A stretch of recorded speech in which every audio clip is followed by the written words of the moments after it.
ओम शांति। 5 नवंबर 2024 के बाबा के मधुर महावाक्य। बाबा कहते मीठे बच्चे, ड्रामा की श्रेष्ठ नॉलेज तुम बच्चों के पास ही है। तुम जानते हो ये ड्रामा हूबहू रिपीट होता है। ड्रामा की श्रेष्ठ नॉलेज तुम बच्चों के पास ही है। तुम जानते हो ये ड्रामा हूबहू रिपीट होता है। प्रश्न, प्रवृत्ति वालों से बाबा कौन सा प्रश्न पूछते हैं? बाबा उन्हें क्या राय देते हैं?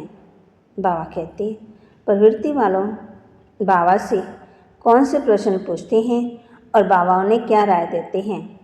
उत्तर, कई बच्चे पूछते हैं, बाबा हम ये व्यापार करें। बाबा कहते हैं, बच्चे भले ही व्यापार करो लेकिन रॉयल धंधा करो। ब्राह्मण बच्चे शीशी धंधा, शराब, सिगरेट, बीड़ी आदि का नहीं कर सकते हैं क्योंकि इनसे और ही विकारों की खींच होती है। ओम शांति। रूहानी बाप रूहानी बच्चों को समझा रहे हैं। अब एक है रूहानी बाप की श्रीमत, दूसरी है रावण की आश्रीमत। आश्रीमत बाप की नहीं कहेंगे, रावण को बाप तो नहीं कहेंगे ना। वह है रावण की आश्रीमत। अभी तुम बच्चों को मिल रही है ईश्वरीय मत। कितना रात दिन का फर्क है। बुद्धि में आता है ईश्वरीय मत से दैवी गुण धारण करते आए, जिसे तुम बच्चे ही बाप द्वारा सुनते हो और कोई को मालूम नहीं पड़ता है। बाप मिलते ही हैं संपत्ति के लिए। रावण से तो और ही संपत्ति कम होती जाती है। ईश्वरीय मत कहाँ ले जाती है और आश्रय मत कहाँ ले जाती है, ये तुम ही जानते हो। आश्रय मत जब से मिलती है तुम नीचे गिरते ही आते हो। नई दुनिया में थोड़ा थोड़ा ही गिरते हो। गिरना कैसे होता है, फिर चढ़ना कैसे होता है, ये भी तुम बच्चे समझ गए हो। अभी श्रीमत तुम बच्चों को मिलती है फिर से श्रेष्ठ बनने के लिए। तुम यहाँ आए ही हो श्रेष्ठ बनने के लिए। तुम जानते हो हम फिर से श्रेष्ठ मत कैसे पाएंगे। अनेक बार तुमने श्रेष्ठ मत से ऊंच पद पाया है, फिर जन्म लेते लेते नीचे गिरते आए हो, फिर एक ही बार चढ़ते हो। नंबरवार पुरुषार्थानुसार होते ही हैं। बाप समझाते हैं टाइम लगता है। पुरुषोत्तम संगम युग का भी टाइम है ना, पूरा एक्यूरेट है।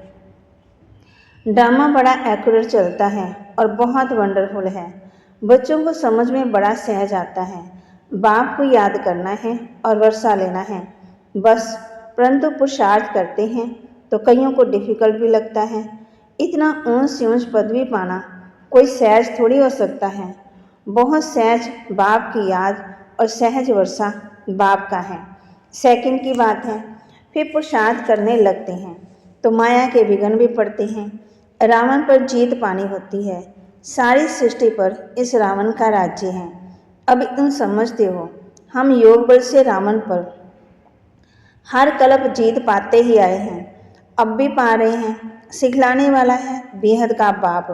भक्ति मार्ग में भी तुम बाबा बाबा कहते आए हो, परंतु पहले बाप को नहीं जानते थे, आत्मा को जानते थे। कहते थे चमकता है बुरकुटी के बीच में अजब सितारा। आत्मा को जानते हुए भी बाप को नहीं जानते थे। कैसा विचित्र ड्रामा। कहते भी थे हे परमपिता परमात्मा, याद करते थे फिर भी जानते नहीं थे, ना आत्मा के ना परमात्मा के। परमात्मा को जानते बाप ही खुद आकर के समझाते हैं। बाप बगैर जब कोई रियलाइज करा न सके, कोई का पाठ ही नहीं है।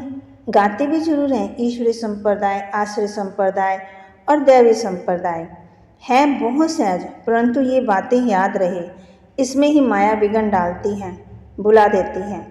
बाप कहते हैं नंबरवार पुरुषार्थानुसार याद करते करते जब ड्रामा का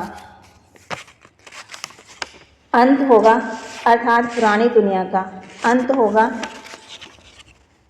तब नंबरवार पुरुषार्थानुसार राजधानी स्थापन हो जाएगी। शास्त्रों में ये बात कोई समझ न सके। गीता आदि तो इसने भी बहुत पढ़ी है। अब बाप कहते हैं इसकी कोई वैल्यू नहीं है, परंतु भक्ति में कनरस बहुत मिलता है, इसलिए छोड़ते नहीं हैं। तुम जानते हो सारा मदार पुरुषार्थ पर है। धंधा आदि भी कोई रॉयल होता है ना, कोई का शिष्य होता है। शराब बीड़ी सिगरेट आदि बेचते हैं। बाप कहते हैं ये व्यापार बहुत गंदा है। शराब सब विकारी को खींचती है ना, विकारों को खींचती है। किसी को शराबी बनाना ये धंधा अच्छा नहीं है। बाप राय देंगे युक्ति से धंधा चेंज कर लो, नहीं तो ऊंच पद पा नहीं सकेंगे। बाप समझाते हैं इन सब धंधों में है नुकसान। बिगड़ अविनाशी ज्ञान रत्नों के धंधे के बल जवाहरात आदि का धंधा करते थे, परंतु फायदा तो नहीं हुआ ना। करके लखपति बने, इस धंधे से क्या बनते हैं। बाबा पत्रों में भी हमेशा लिखते हैं पद्मा पदम भाग्यशाली, सो भी 21 जन्मों के लिए बनते हैं। तुम भी समझते हो। बाबा कहते हैं बिल्कुल ठीक है। ये देवी देवता थे, फिर चक्कर लगाते लगाते नीचे आते हैं। सृष्टि के आदि मध्यंत को भी जान गए हो। नॉलेज तो बाप द्वारा मिली है, परंतु फिर दैवी गुण भी धारण करने हैं, अपनी जांच करनी है। हमारे में कोई आश्रय गुण तो नहीं है, ये बाबा भी जानते हैं। हमने अपना ये शरीर रूपी मकान किराए पर दिया है। ये मकान है ना, इसमें आत्मा रहती है। हमको बहुत नशा रहता है। भगवान को हमने किराए पर मकान दिया है। ड्रामानुसार और कोई मकान उनको लेना ही नहीं है। कलब कलब ये मकान ही लेना पड़ता है। इनको तो खुशी होती है, परंतु फिर भी हंगामा भी कितना मचा। ये बाबा हंसी खुटी ने कब बाबा को कहती हैं बाबा आपका रथ बना तो हमको इतनी गाली खानी पड़ती है। बाप कहते हैं सबसे ज़्यादा गाली तो मुझे मिली, अब तुम्हारी बारी है। ब्रह्मा को कब गाली मिली ही नहीं, अब बारी आई है, रथ दिया है, ये तो समझती है ना, तो जरूर बाप से मदद भी मिलेगी। फिर भी बाबा कहती हैं बाप तो निरंतर याद करना है। इसमें तुम बच्चे इनसे भी ज़्यादा तीखे जा सकते हो, क्योंकि इनके ऊपर तो मामला बहुत है। बल ड्रामा साथ छोड़ देते हैं, फिर भी कुछ लेस जरूर होती हैं, परंतु ये बेचारे बहुत अच्छी सर्विस करते हैं। ये संग दोष में खराब हो गए, कितनी डिसर्विस होती। ऐसा ऐसा काम करते, बाबा कहते घाटा पड़ जाता। उस समय ये भी नहीं समझते कि ये भी ड्रामा बना हुआ है। ये फिर बाद में ख्याल आता है ये तो ड्रामा में नोंद है, माया अवस्था को बिगाड़ देती है, तो बहुत डिसर्विस हो जाती है। कितना अबला पर अत्याचार हो जाते। यहाँ तो खुद के बच्चे भी कितने डिसर्विस करते हैं, उल्टा सुल्टा बोलने लग पड़ते हैं। अभी तुम बच्चे जानते हो बाप क्या सुनाते हैं, कोई शास्त्र आदि नहीं सुनाते। अभी हम श्रीमत पर कितना श्रेष्ठ बनते हैं, आश्रय मत से कितना भ्रष्ट बने हैं। टाइम लगता है ना, माया की युद्ध चलती रहेगी। अभी तुम्हारी विजय तो जरूर होनी है, ये तुम समझती हो। शांति धाम सुख धाम पर हमारी विजय है ही। कलप कलप हम विजय पाते आए हैं। इस पुरुषोत्तम संगम युग पर ही स्थापना और विनाश होता है। ये सारी डिटेल तुम बच्चों की बुद्धि में है। बरोबर बाप हमारे द्वारा स्थापना करा रहे हैं, फिर हम ही राज्य करेंगे। बाबा को थैंक्स भी नहीं देंगे। बाप कहते हैं ये भी ड्रामा में नोंद है। मैं भी इस ड्रामा के अंदर पार्टधारी हूँ। ड्रामा में सबका पार्ट नोंदा हुआ है। शिव बाबा का भी पार्ट है, हमारा भी पार्ट है। थैंक्स देने की बात ही नहीं है। शिव बाबा कहते हैं मैं तुमको श्रीमत दे रास्ता बताता हूँ, और कोई बता ना सके। जो भी आए बोलो। सत्व प्रधान नई दुनिया स्वर्ग थी ना, इस पुरानी दुनिया को तमो प्रधान कहा जाता है। फिर सत्व प्रधान बनने के लिए दैवी गुण धारण करने हैं, बाप को याद करना है। मंत्र ही ये है मन मना भाव मध्यजित भाव। बस ये भी बताते हैं मैं सुप्रीम गुरु हूँ। तुम बच्चे अभी याद की यात्रा से सारी सृष्टि को सदगति में पहुँचाते हो। जगत गुरु एक शिव बाबा है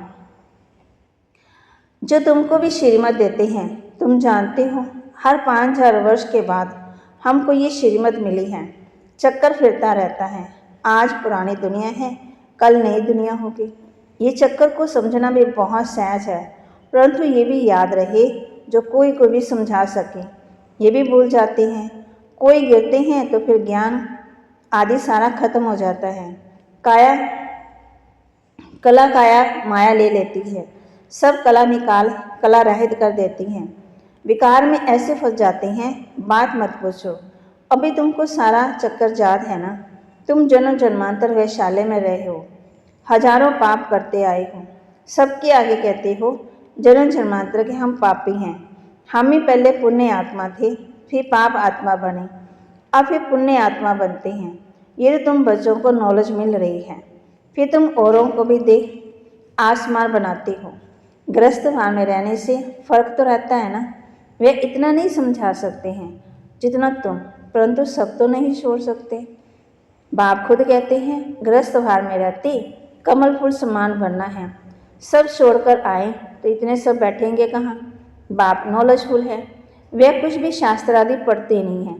ये शास्त्र आदि पढ़ा था ना, मेरे लिए तो कहते हैं गॉड फादर इज नॉलेजफुल। मनुष्य ये भी जानते नहीं हैं कि बाप से क्या नॉलेज है। बाप में क्या नॉलेज है? अभी तुमको सारी सृष्टि के आदि मध्यंत की नॉलेज है ना, तुम जानते हो। ये भक्ति मार्ग के शास्त्र भी अनादि है। भक्ति मार्ग में ये शास्त्र भी जरूर निकलेंगे।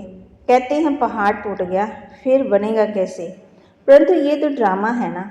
शास्त्र आदि ये सब खत्म हो जाते हैं, फिर अपने समय पर वही बनते हैं। हम पहले पहले शिव की पूजा करते हैं, ये भी शास्त्रों में होगा। शिव की भक्ति कैसे की जाती है, कितने श्लोक आदि गाते हैं। तुम सिर्फ याद करते हो। शिव बाबा ज्ञान का सागर है, वे अभी तुमको ज्ञान दे रहे हैं। बाप ने तुमको समझाया है ये सृष्टि चक्कर कैसे फिरता है। शास्त्रों में इतना लंबा चौड़ा कपोड़ा लगा दिया है जो अब स्मृति में भी आ ना सके। तो बच्चों को अंदर में कितनी खुशी होनी चाहिए। बेहद का पाप हमको पढ़ाते हैं। गाया भी जाता student life is the best. भगवान नवाज मैं तुमको ये राजाओं का राजा बनाता हूँ, और कोई शास्त्रों में ये बातें है ही नहीं है। ऊंच से ऊंच प्राप्ति है ही ये। वास्तव में गुरु तो एक ही है जो सर्व की सदगति करते। बल स्थापना करने वाले को गुरु कह देते हैं, परंतु गुरु वह जो सदगति दे। ये तो अपने पीछे सबको पाठ में ले आते हैं, वापस ले जाने के लिए रास्ता तो बताते ही नहीं। बारात तो शिव की गाई हुई है और कोई गुरु की नहीं। मनुष्यों ने फिर शिव और शंकर को मिला दिया है। कहाँ वे सूक्ष्म वतनवासी, कहाँ वे मूल वतनवासी, दोनों एक हो कैसे सकते हैं। ये भक्ति मार्ग में लिख दिया है। ब्रह्मा विष्णु शंकर तीनों बच्चे ठहरे ना। ब्रह्मा पर ही तुम समझा सकते हो, इनको अडॉप्ट किया है तो ये शिव बाबा का बच्चा ठहराना। ऊंच से ऊंच बाप, बाकी ये है उनकी रचना। कितनी ये समझने की बातें हैं। अच्छा, मीठे मीठे सिक्के लदे बच्चों प्रति माता पिता बाप दादा का याद प्यार और गुड मॉर्निंग। रूहानी बाप के रूहानी बच्चों को नमस्ते। रूहानी बच्चों की रूहानी बाप दादा को दिलवा जान सिकवा प्रेम से नमस्ते। धारणा के लिए मुख्य सार। अविनाशी ज्ञान रत्नों का धंधा कर 21 जन्मों के लिए पद्मा पदम भाग्यशाली बनना है। अपनी जांच भी करनी है, हमारे में कोई आश्रय गुण तो नहीं है। हम ऐसा कोई धंधा तो नहीं करते हैं जिससे विकारों की उत्पत्ति हो। अविनाशी ज्ञान रत्नों का धंधा कर 21 जन्मों के लिए पद्मा पदम भाग्यशाली बनना है। अपनी जांच करनी है कि हमारे में कोई आश्रय गुण तो नहीं है। हम ऐसा कोई धंधा तो नहीं करते हैं जिससे विकारों की उत्पत्ति हो। याद की यात्रा में रह सारी सृष्टि को सदगति में पहुंचाना है। एक सदगुरु बाप की श्रीमत पर चल आसमान बनाने की सेवा करनी है। ध्यान रहे माया कभी कला रहित ना बना दे। याद की यात्रा में रह सारी सृष्टि को सदगति में पहुंचाना है। एक सदगुरु बाप की श्रीमत पर चल आसमान बनाने की सेवा करनी है। ध्यान रहे माया कभी कला रहित ना बना दे। वरदान। बुराई में भी अच्छाई का अनुभव करने वाले, निश्चय बुद्धि बेफिक्र बादशाह भाव। बुराई में भी अच्छाई का अनुभव करने वाले, निश्चय बुद्धि बेफिक्र बादशाह भाव। सदा ये स्लोगन याद रहे कि जो हुआ, अच्छा है और अच्छा ही होना है। बुराई को बुराई के रूप में ना देखें, लेकिन बुराई में भी अच्छाई का अनुभव करें। बुराई से भी अपना पाठ पढ़ लें। कोई भी बात आए क्या होगा ये संकल्प ना आए, लेकिन फौरन आए कि अच्छा होगा। बीत गया, अच्छा हुआ, जहाँ अच्छा है वहाँ सदा बेफिक्र बादशाह है। निश्चय बुद्धि का अर्थ ही है बेफिक्र बादशाह। स्लोगन: जो स्वयं को व दूसरों को रिगार्ड देते हैं उनका रिकॉर्ड सदा ठीक रहता है। जो स्वयं को व दूसरों को रिगार्ड देते हैं उनका रिकॉर्ड सदा ठीक रहता है। बाबा कहते प्यार देंगे तो प्यार मिलेगा, रिस्पेक्ट करेंगे रिस्पेक्ट मिलेगी, जो देंगे वही उनका रिकॉर्ड भी, जो दूसरों को रिकॉर्ड देंगे उनका रिकॉर्ड भी सदा ठीक ही बजेगा। जैसे कैसेट बजती है ना, कभी कभी रुक रुक के चलती है तो कभी और अच्छी तरह चलती है, ऐसे ही। तो बाबा बच्चों कहते हैं आज हमने किस बात का अभ्यास करना है? बुराई में भी अच्छाई का अनुभव करना है और निश्चय बुद्धि बेफिक्र बादशाह बनना है। और अपनी जांच भी करनी है, हमारे में कोई आश्रय गुण तो नहीं है, हम ऐसा कोई धंधा तो नहीं करते हैं जिससे विकारों की उत्पत्ति हो। बाबा हम बच्चों कहते हैं याद की यात्रा में रहे सारी सृष्टि को सदगति में पहुंचाना है। बाबा ने हम बच्चों को होमवर्क दिया है, तो बाबा के महावाक्य को जीवन में धारण करना है, लाइक भी करना है, शेयर भी करना है, सब्सक्राइब भी करना है और बुराई को अच्छाई में परिवर्तन करना है। तो बाबा ने आज हम बच्चों को सर्विस के लिए बताया और आत्मा को जानते हुए बाप को नहीं जानते। दुनिया वाले कहते जरूर है ना कि बुरकुटी में चमकता है अजब सितारा, लेकिन वो कौन सा सितारा है वो नहीं जानते हैं। याद सभी करते हैं परमात्मा को, लेकिन वो रहता कहाँ है, क्या नाम है, कहाँ है उनका ऑक्यूपेशन, वो नहीं जानते हैं। बाप कहते हैं कि जन्म लेते लेते नीचे गिरते आए, अब चढ़ने का पुरुषार्थ करना है। नंबरवार पुरुषार्थ तो होते ही हैं। बाप समझाते टाइम तो लगता ही है। बाबा के महावाक्य को लाइक करें, शेयर करें और सब्सक्राइब करें और अपने जीवन में धारण करें। ओम शांति।